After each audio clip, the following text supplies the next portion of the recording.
No woman dared to mate with the giant Alpha King until the smallest Omega stepped forward. Hello, everyone. The first woman summoned into the Moon's Circle had arrived at Northreach Citadel certain she could become a queen. But when she finally stood before King Everett Calloway, her confidence vanished. He towered over her at 6'9", broad-shouldered and motionless beneath the moonlight, a pale scar cutting down the left side of his face. Everett offered his hand. The woman stared at it. Her fingers trembled. Then, before hundreds of witnesses, she stepped back. Everett said nothing. That silence somehow hurt more than anger would have. And before we return to the beginning, if you enjoy stories where courage and kindness matter more than status, please subscribe and tap the notification bell. It helps our channel grow and keeps stories like this coming. Hours earlier, 22-year-old Mara Whitcomb entered the same fortress through a servant's passage with folded linens balanced against her chest. At 5 feet tall, she was the smallest Omega in the Cedar Hollow delegation, though no one considered her part of that evening's mating ceremony. Mara had come to assist the noble women who did belong there. Her chestnut hair was pinned neatly behind her head, and the plain gray dress chosen for her seemed designed to make certain nobody look twice. Stay with the attendants tonight, her Uncle Dean Whitcomb had warned during the carriage ride. We're guests of the crown. Do your work, keep your head down, and don't draw attention. Mara had simply nodded. She was good at going unnoticed. Back home, she worked as an infirmary assistant, where quietness was useful rather than embarrassing. A frightened child would often take medicine from Mara after refusing everyone else. An injured wolf might stop snapping long enough for a healer to examine its wound if she remained nearby and spoke gently. She had learned early that pain did not always announce itself honestly. Sometimes it growled. Sometimes it hid. Northreach Citadel seemed to have little patience for anything quiet. Blackstone towers rose over the mountain ridge, silver wolf banners hung from enormous arches, and every corridor buzzed with stories about the king. Everett Calloway, the giant king. Mara heard that his wolf was nearly the height of a warhorse. That men who had fought beside him during the Northern War still went silent when asked about his transformations. That no sensible woman would willingly place herself within reach of something so powerful. Near the guest chambers, Mara passed 2 beautifully dressed candidates speaking behind a half-closed door. My father wants the alliance, one whispered. Then let him mate with Calloway. Her companion gave a nervous laugh. They say the king could break a woman's wrist without meaning to. Mara kept walking. She did not know Everett, and fear was not always foolish. But she knew rumors had a way of borrowing certainty from one another until nobody remembered where the truth ended. Near sunset, she carried fresh linens along the western gallery and heard a faint scrape beyond an open arch. She glanced toward the balcony. Everett stood there alone. Without a court around him, he looked different, not smaller, never that, but strangely removed from the frightening legend filling the halls. One massive hand gripped the stone railing. His head was bowed. Then a dark drop struck the pale floor. Blood. Mara stopped. Everett opened his fingers slowly. Fresh cuts crossed his knuckles where his grip had split the skin. He stared at the damage without surprise. Footsteps sounded somewhere behind him. In one practiced movement, Everett wiped his hand against a dark cloth, closed his fingers, and straightened his shoulders. By the time 2 royal guards entered the balcony, there was no wounded man left for them to see. Only the giant Alpha King. Mara backed away before anyone noticed her. She carried the linens onward, but the image followed her, not the blood itself, but how quickly Everett had hidden it. She had seen patients do that before, conceal pain the moment someone entered because being hurt felt more dangerous than hurting alone. Mara did not know what the king was hiding. She only knew that, for the first time since arriving at Northreach, the stories whispered about him no longer felt complete. By the time Mara reached the candidate's preparation chamber, she had told herself twice that what she had seen on the balcony was none of her concern. A king was entitled to his secrets. Still, the image of Everett hiding his bleeding hand remained with her as attendants hurried between mirrors, fastening necklaces, and arranging elaborate gowns for women whose families had spent months preparing for this night. Mara placed the linens on a cedar table and began helping wherever she was needed. She was securing a silver clasp when Camille Prescott entered in a pale blue dress embroidered with tiny pearls. Tall, blonde, and carefully composed, Camille looked exactly like the kind of woman Mara imagined beside a throne. Yet when another bell sounded somewhere deep within the citadel, Camille's shoulders stiffened. "You're from Cedar Hollow," she said, noticing Mara. "Yes, Mara Whitcomb." Camille's gaze traveled over her plain dress and modest frame. "You're an Omega?" Mara nodded. "And unmated?" Several women nearby turned toward them. One smiled behind her hand. "Perhaps His Majesty has another candidate." A few quiet laughs followed. Camille studied Mara for another moment. "Don't tease her. She's barely bigger than a child." The words were not shouted, but Mara felt them land. She had spent years hearing her size treated as evidence that she required less space, less attention, perhaps even less respect. She finished fastening the clasp. "I'm here to help the Cedar Hollow delegation," she said. "Not to enter the rite." "Probably wise," Camille replied. Her tone held superiority, but her fingers had begun worrying the pearl work at her waist. Mara noticed. She noticed things people preferred to hide. "Are you all right?" Camille seemed almost offended by the question. "Of course." Another bell rang. This time nobody laughed. A young maid entered carrying crystal glasses on a silver tray, just as heavy footsteps approached outside. 2 royal guards appeared first. Everett followed. The maid saw him and stopped so abruptly that the tray slipped from her hands. Crystal shattered across the floor. Her face went white. "Your Majesty, I'm sorry." She dropped to her knees and reached blindly for the pieces. "Wait." Mara knelt beside her and caught her wrist before her palm closed around a jagged shard. "You'll cut yourself." The maid was shaking too badly to answer. Mara began gathering the safer fragments onto the tray. Around them, skirts moved away. No one else bent down. Then a shadow fell across the broken glass. Mara looked up. Everett stood in the doorway. At this distance, his sheer scale was impossible to ignore. But Mara's attention went first to his left hand. A dark leather glove now covered the knuckles she had seen bleeding. So he had hidden them even from the court. His gaze shifted to the frightened maid. "Is anyone injured?" His voice was low and measured. "No, Your Majesty," Mara answered when the girl could not. Everett looked at her. Recognition did not appear in his face. He had never seen her on the balcony. But something made his attention linger. "Then there is nothing to apologize for." The maid stared at him. "I broke royal crystal. Crystal can be replaced." His eyes returned to Mara. "Your name?" Dean's warning surfaced immediately. "Don't draw attention." Mara could almost hear the carriage wheels beneath his words. "Mara Whitcomb, Your Majesty." "Mara," Everett repeated, as though committing it to memory. He gave the maid enough room to stand before continuing down the corridor with his guards. Only after he disappeared did the chamber come alive again. Camille stared after him, then at Mara. "You looked directly into his eyes." Mara rose with the tray. "He was speaking to me. Weren't you frightened?" Mara glanced at the doorway where he had vanished. She thought of the rumors, the broken crystal, and the gloved hand no one else knew was wounded. "Yes," she said. Camille frowned, apparently expecting a different answer. Mara handed the tray to an attendant. "Being afraid doesn't mean I know what I'm afraid of yet." Before Camille could respond, a deeper bell rolled through the citadel. The moon rite was beginning. Color drained from several faces. Camille held out her cloak without looking at Mara, and Mara took it. Together they joined the procession toward the moon hall, one woman expected to stand before the giant king, the other expected only to remain unseen behind her. But as the inner doors came into view, Camille's hand suddenly found Mara's wrist. Her grip was cold. "Stay close to me," she whispered.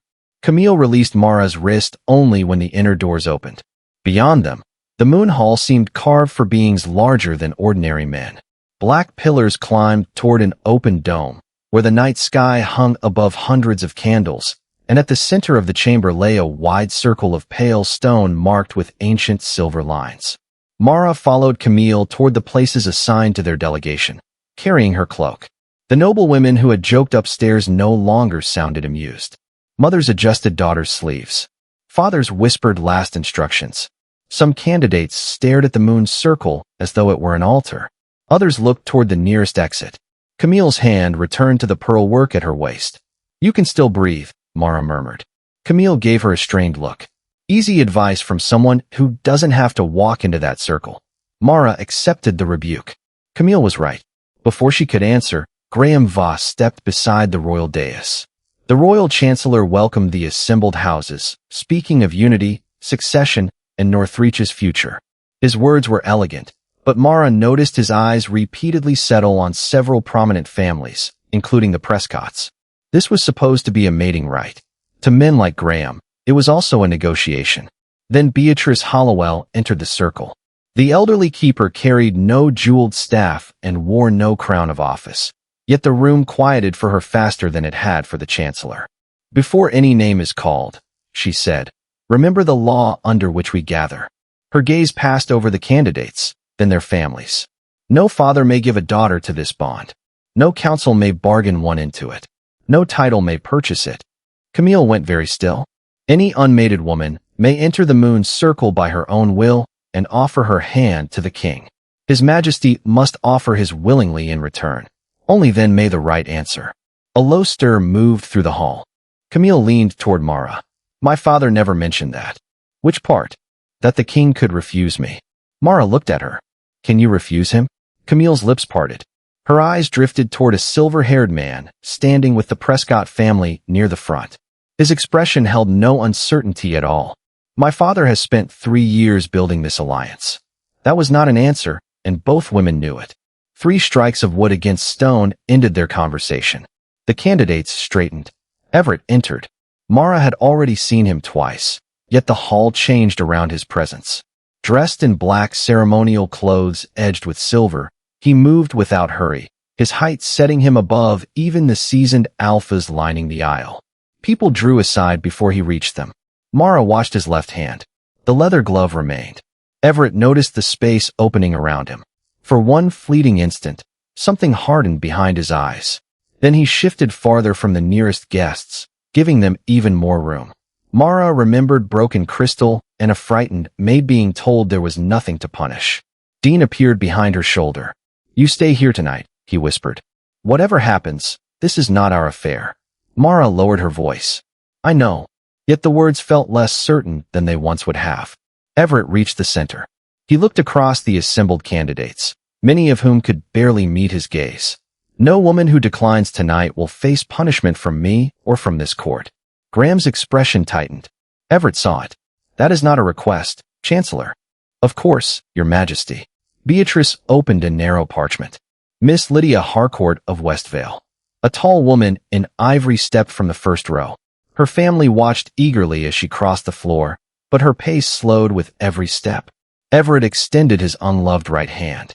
Lydia stopped outside the silver boundary. "You may take all the time you need," he told her. An older man behind Lydia whispered, "Go on." Her shoulders flinched. She entered the circle. Mara could see her breathing quicken. Everett did not move closer. Lydia raised one hand. For an instant, her fingers hovered inches from his. Then her eyes traveled upward, to his scar, his immense shoulders, the face attached to every frightening story she had heard. Tears gathered before she could hide them. Everett lowered his hand first. "You may leave." Lydia stared at him. "Your Majesty, you owe me no apology." Her father's face darkened. Lydia looked between them, trapped between 2 kinds of fear. Then she made her choice. She stepped backward out of the moon circle. Everett watched her return to her family without anger, but Mara saw his bare hand close slowly at his side. Beatrice looked down at the parchment. There were still many names left. For the first time, Mara wondered how many times a man could offer his hand and watch someone retreat before he stopped believing anyone would ever take it. Lydia's retreat did not break the tension in the moon hall. It deepened it. Everett waited until she had reached her family before turning back toward Beatrice. No anger crossed his face, no wounded pride. That almost made the silence harder to bear. Another name was called. Abeda's daughter approached the silver boundary, looked up at Everett, and quietly asked permission to withdraw. "You don't need my permission," he said. She left anyway. The next candidate managed 2 steps inside before panic overtook her. Everett moved back before she did, opening a path for her escape. Each refusal seemed to teach the room the same lesson. The giant king would not stop anyone from leaving him. Mara watched his bare right hand return to his side again and again. By the 4th rejection, he no longer extended it until the woman before him had crossed the boundary first. Graham Voss approached during the pause. "Your Majesty, a short recess might help." "Help whom?" The families need time to speak with their daughters. Everett's gaze cooled. They have had years to speak to their daughters. Graham lowered his voice. Northreach requires a Luna. Certain obligations extend beyond personal discomfort. Not this one. If some encouragement. No, Everett's answer carried through the nearest rows. A frightened woman is not an alliance. Graham stepped away, his expression carefully controlled. Mara felt something shift inside her. Everett possessed enough authority to turn fear into obedience, yet he kept refusing the advantage. Then Beatrice called, "Miss Camille Prescott." The cloak in Mara's arms suddenly felt heavier. Camille did not move. Her father looked back from the front row. He said nothing, but his stare was command enough. Mara leaned closer. "You don't have to prove anything." Camille gave a breathless laugh. "You heard the Chancellor. Northreach needs a Luna. Northreach isn't the one walking into that circle." Camille finally looked at her. The superiority Mara had seen upstairs was gone. "If I leave, my father will never forgive me." Mara wanted to tell her that a father's disappointment should not determine a daughter's life. But Camille already knew. Knowing and escaping were different things. She handed Mara the edge of her cloak and crossed the chamber. Everett watched her approach. "Miss Prescott, Your Majesty." Camille entered the circle. Everett raised his right hand only after she stopped before him. Her own came up slowly. Then pain flashed across his face. His gloved left hand pressed against his side.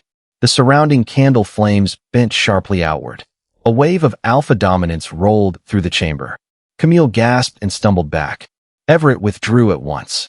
"Leave the circle. I can finish." She was trembling so violently the pearls at her sleeves quivered. Her father stepped forward. "Camille." Whether it was encouragement or warning, Mara could not tell. Everett could. No, his voice cut across the room. He positioned himself farther from Camille. "She has made her choice." Camille's composure shattered. She hurried from the circle, tears slipping down her cheeks. As she reached her family, her father turned his face away. Everett watched that small rejection in silence. Not Camille's rejection of him, her father's rejection of her fear. Something changed in the king's expression then. A brief, familiar emptiness, as though he understood exactly what it meant to disappoint someone simply by being unable to become what they wanted. His left hand dropped from his side. Blood had seeped. Through the leather glove, Mara's breath caught. Around her, whispers rose. He nearly lost control. She could have been hurt. What woman would risk that? Everett heard them. He looked down at the blood, closed his fist, and hid the hand behind his back. The gesture struck Mara harder than the burst of power had. He was doing exactly what he had done on the balcony. Hurting, concealing it, allowing everyone else to decide what his silence meant. Graham stepped forward. "Keeper, postpone the rite." Beatrice surveyed the remaining candidates. "Does any woman wish to continue?" No one answered.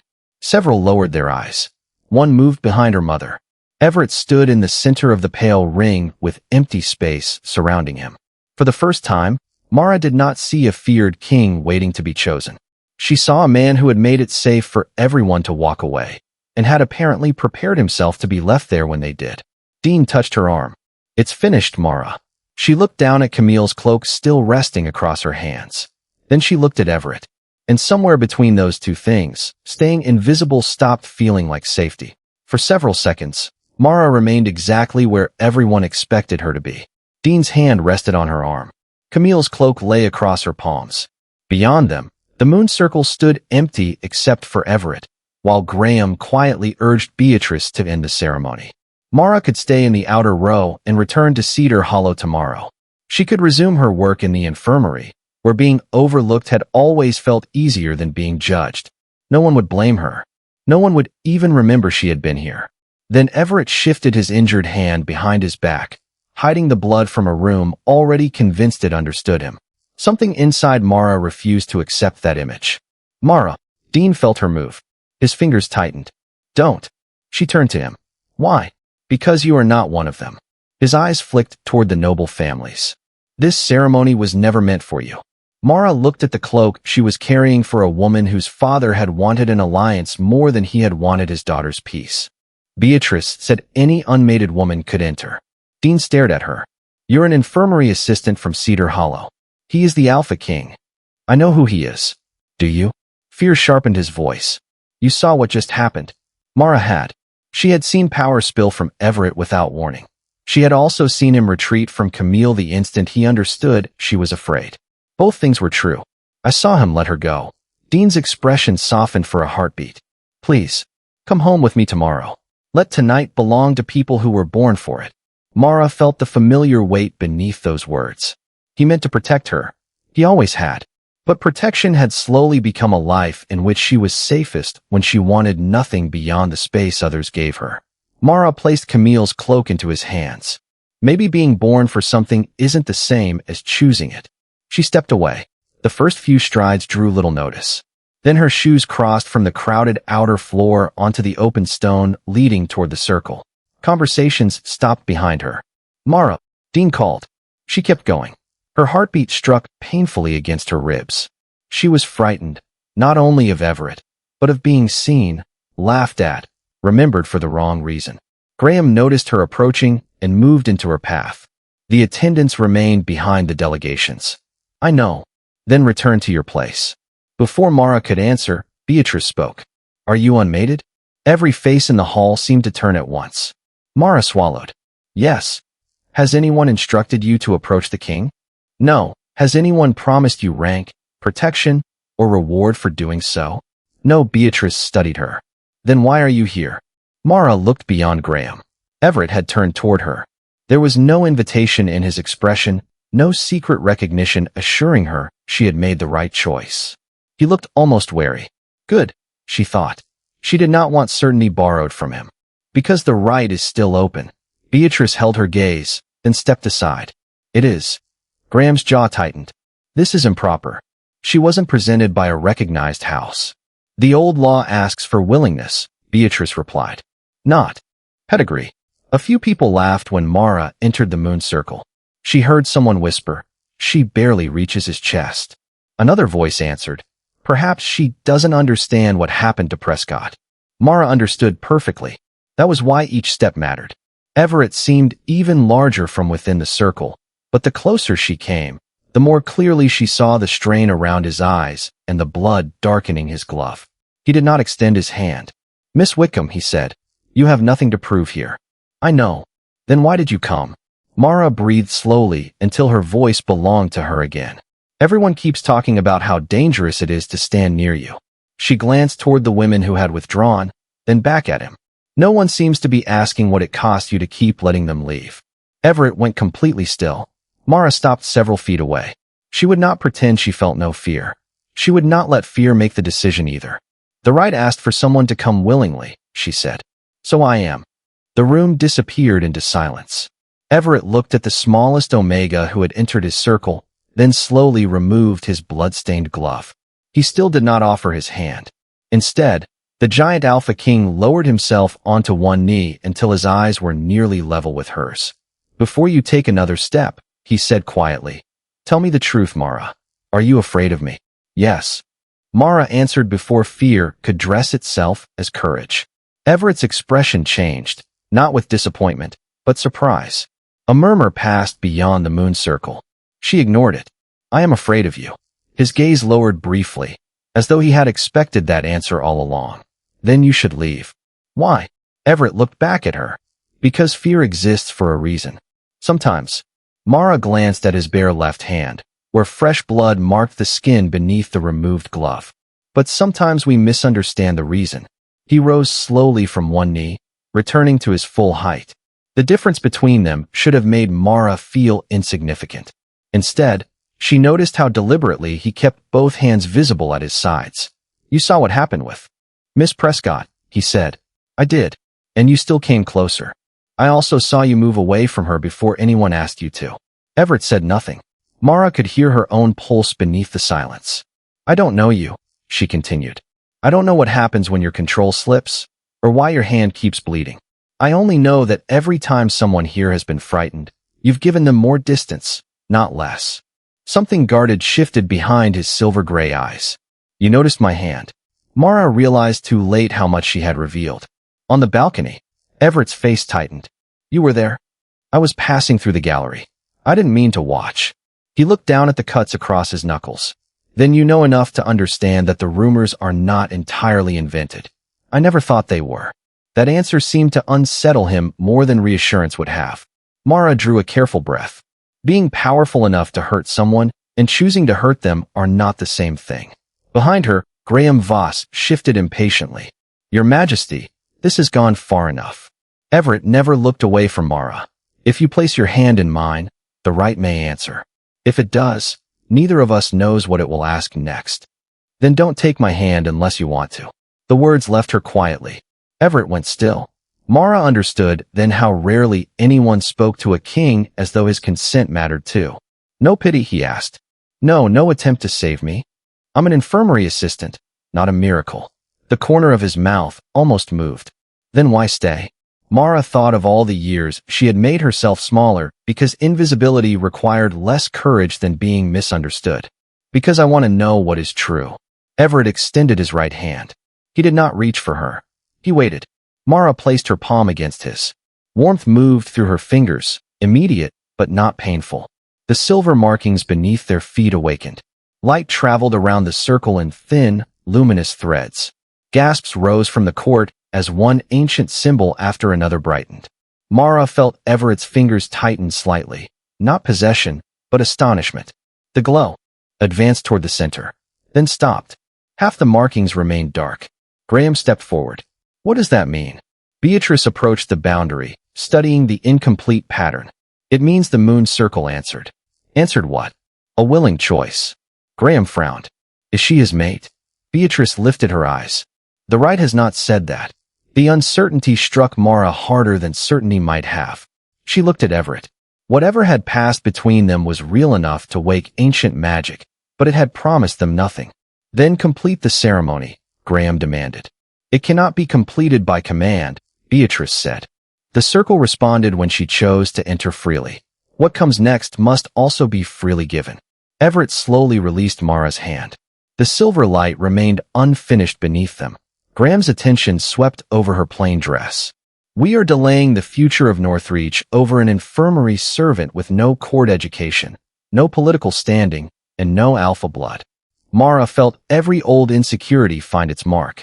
This time, she did not lower her eyes. He should know exactly who I am before he chooses anything. Everett studied her for a long moment. Then he stepped beside her rather than in front of her and faced the court. On that, he said, we agree. Graham's expression eased too soon. Everett's voice dropped, calm and unmistakable. So if this court intends to judge Mara Whitcomb, it will do so where she can answer for herself. Then let her answer, Graham said. He stepped toward the moon's circle, his composure restored now that the unfinished light had given him something to challenge. Miss Whitcomb, have you studied diplomacy? No, royal law. Only what every pack member is expected to know. Have you governed territory, negotiated treaties, commanded a council? No. Each answer drew another whisper from the nobles. Dean stood rigid among the Cedar Hollow delegation. Graham turned toward Everett. She is honest. I respect that. But honesty does not prepare someone to become Luna. I never said it did, Mara replied. Graham looked back at her. Then surely you understand why this cannot continue. The old instinct rose inside her. The urge to apologize for occupying space she had not been invited to fill. Mara let it pass. I understand that the king should know who I am before making a choice. She turned to Everett. And I understand that choice has to remain his. His eyes held hers. Even if my answer is no? The question hurt more than she expected. Mara could have appealed to the glowing circle, to destiny, to whatever possibility had awakened beneath their joined hands. Instead, she nodded. Especially then. Silence settled over the hall. I didn't step forward to make you owe me something, she said. If you don't want this, I will leave. Everett's expression tightened. Before he could respond, Camille emerged from beside her father. She means it. Graham frowned. Miss Prescott, this no longer concerns you. Camille's father reached for her, but she moved beyond his hand. It concerns every woman you expected to enter that circle. Her voice trembled, though she kept going. When I was terrified, His Majesty told me to leave. My father wanted me to stay. She looked at Mara, and she was the only person who asked whether I wanted any of it. Camille's father lowered his hand. No one laughed now. Everett faced the gathered court. You wanted a woman with the courage to stand beside your king. His voice remained controlled, but something long buried had entered it. Yet when courage appeared without the bloodline you expected, you called it unsuitable. Graham's jaw tightened. Courage alone cannot secure a kingdom. Neither can fear disguised as obedience. Everett turned toward Mara. For the first time that night, he allowed the entire hall to see what was in his face. Not duty, not resignation. Want, restrained only by respect. Mara Whitcomb, I do not know yet what the moon circle recognized. He took one step closer. But I know what I recognize. You saw enough to fear me and refused to let fear become judgment. If there is a choice before me, I want the right to make it knowing you, not the woman this court thinks a Luna should be. Mara's breath caught. Then Everett abruptly stopped. His wounded left hand clenched. The unfinished silver markings. Beneath them flickered. Nolan Mercer rose from his seat near the royal dais. Everett. The king turned away from Mara. That frightened her more than the pain crossing his face. Everyone back. His voice had changed. A violent tremor ran through his shoulders. Blood reopened across his knuckles, and the candles surrounding the circle bent outward as the pressure in the chamber surged. Nolan was already moving. Clear the floor. Everett stumbled to one knee. His palm struck the stone hard enough to fracture it. Screams broke from the outer rows. Mara instinctively moved toward him. Everett saw her. No, his silver gray eyes flashed unnaturally bright. Mara, stay back. You're hurt. That is why you stay back. Another convulsion tore through him. His breathing became a low, broken growl. Yet even now, his first movement was away from her. Mara finally understood the terrible consistency of it. Balcony, maid, Camille, now this. Whenever Everett feared his strength might harm someone, he made himself the distance between danger and everyone else. Go, he rasped. Please. The word stopped her.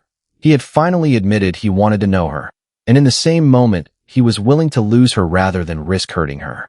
Mara took one step backward. Relief flashed across his face.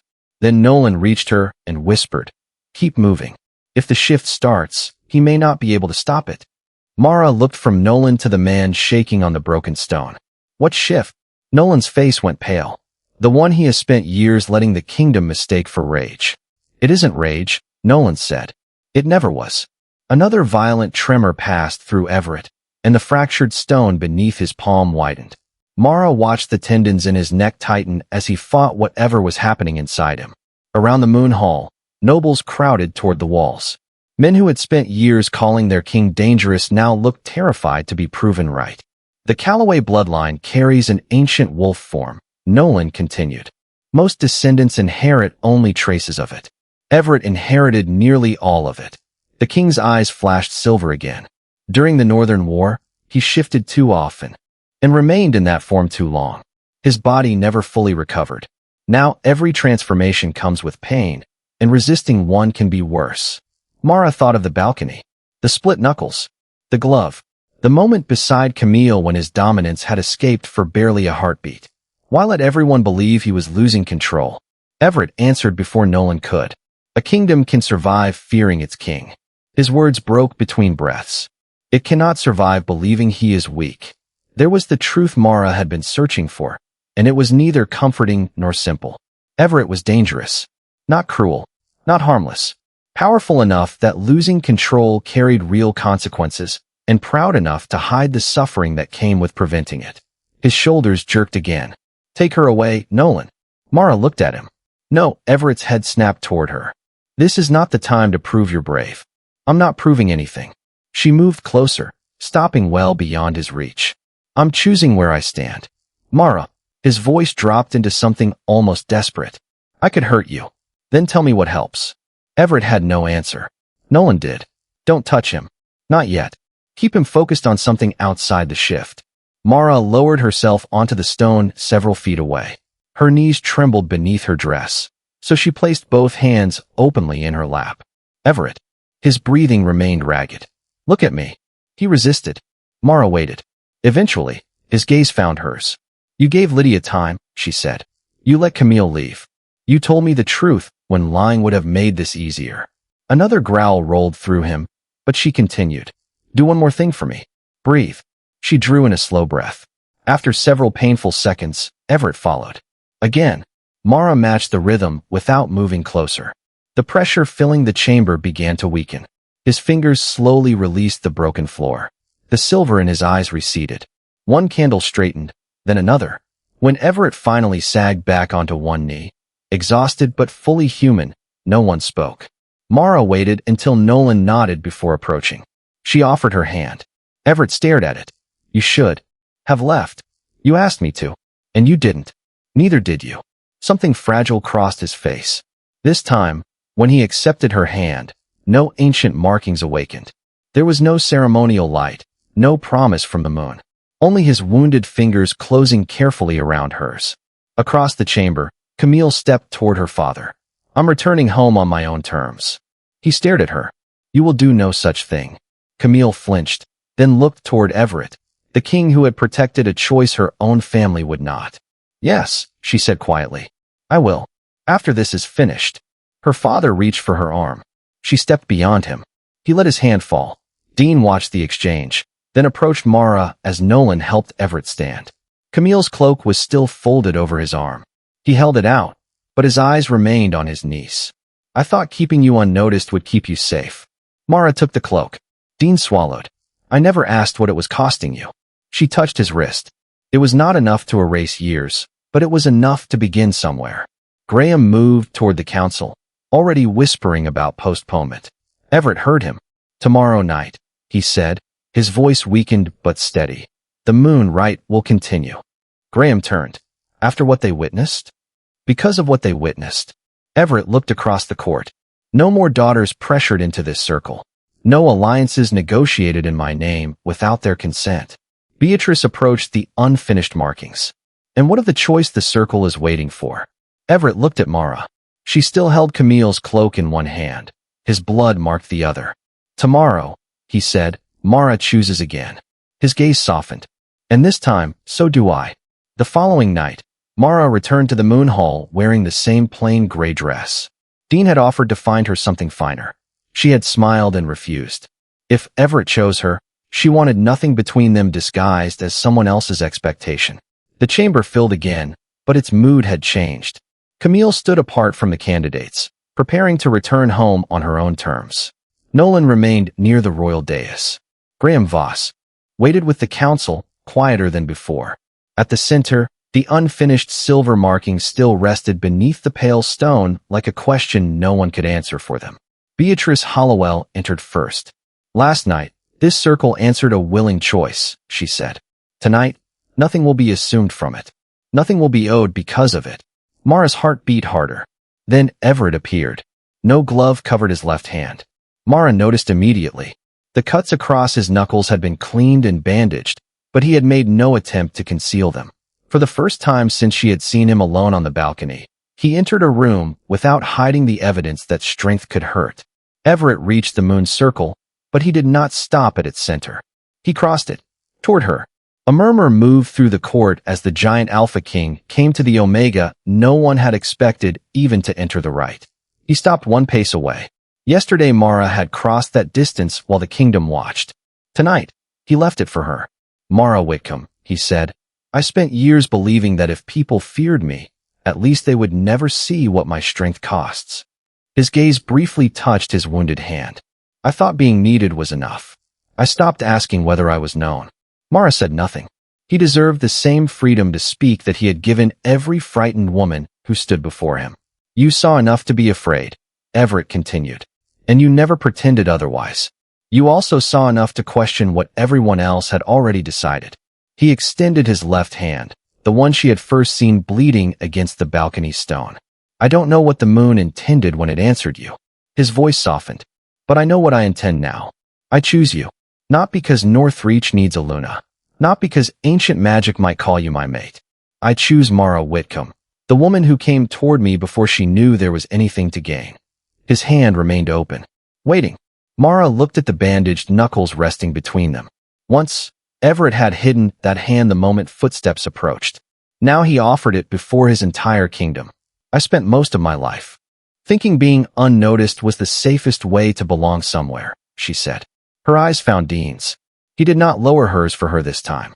Then I came here and watched people confuse fear with truth. She turned back to Everett. I don't choose you because I believe you can never hurt me. I choose you because when you were powerful enough to force obedience, you chose restraint. When you were suffering, you still protected everyone around you. Mara stepped across the final pace. And because I want to know the man you no longer have to hide. She placed her hand in his. Silver light awakened beneath them. This time it did not hesitate. The ancient markings swept around the circle and met at its center, flooding the pale stone with moonlight. Beatrice's eyes filled with tears. Now, she whispered, the bond is complete. The court began to bow. Everett did not. Instead, the largest man in the chamber sank slowly onto one knee before the smallest woman there. His eyes came level with hers. No command followed. No claim of ownership. He simply turned Mara's hand over and rested his scarred cheek against her palm. Never disappear from me, he said. Mara's throat tightened. Then don't hide from me. A quiet smile reached his eyes. Behind them, Camille was the first to bow by choice. Dean followed, pride replacing the caution that had once kept his knees small. Nolan lowered his head with visible relief. Graham hesitated longest, then bowed with the rest of Northreach. Not to an alliance he had arranged, but to one he had been unable to control. Everett rose and offered Mara his hand again. She took it. The great doors opened beneath the moon. No one stepped back this time. And when Mara crossed the threshold, she did not walk behind her king. Everett did not walk ahead of his Luna. The hand he had once hidden in blood remained openly wrapped around hers as they left the moon hall side by side.